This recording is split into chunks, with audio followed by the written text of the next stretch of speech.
Hello, it's Pastor Ken again from Northminster Presbyterian Church in Tucson, Arizona. Hope you're having a great day and a good week. Once again, our devotional material Monday through Thursday comes from our Presbyterian mission calendar, scripture readings. And there's a link below that you can click on if you want to see the rest of the readings for this day on September 30th. I chose the reading out of Matthew chapter 7, and it starts at verse 22, and it goes on for a few verses. Let me just read it to you. Many will say to me on that day, Lord, Lord, did we not prophesy in your name? And in your name drive out demons, and in your name perform many miracles. Then I will tell them plainly, I never knew you. Away from me, you evildoers. Quite a statement by Jesus. And then Jesus tells this short parable. Therefore, everyone who hears these words of mine and puts them into practice is like a wise man who built his house on the rock.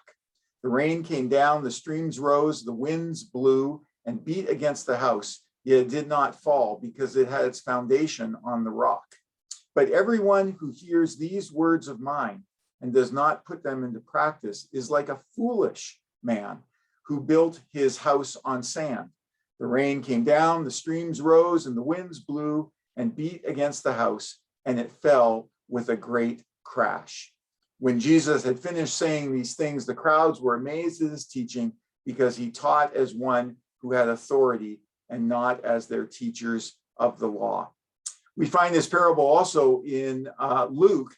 And in Luke, the comparison is more centered on the foundation, what the foundation is on, whether it's on rock or whether it's on sand. Here, today, Jesus is comparing more of what makes a wise builder versus an unwise builder.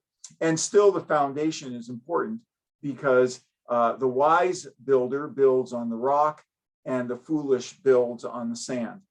It's hard for us to imagine what it was like to build a house in the first century.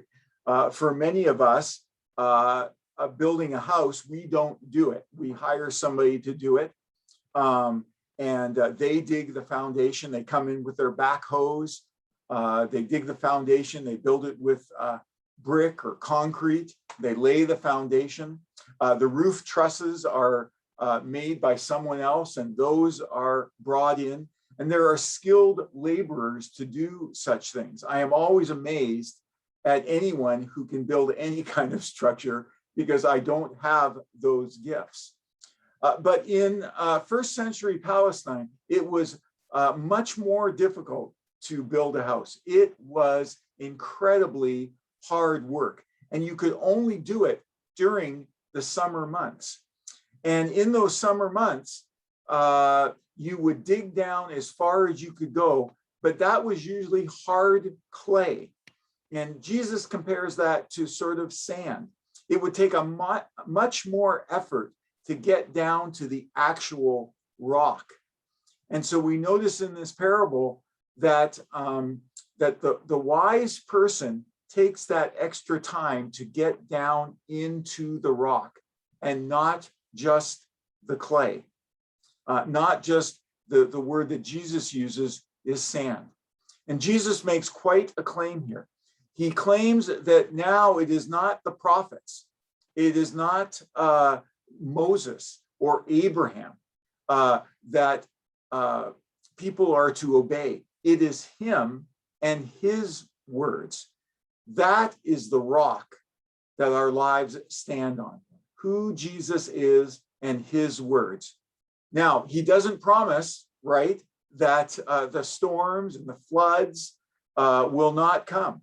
He makes it very clear, whether you build that house on clay or sand or whether you build it on the rock, those things will come into your life.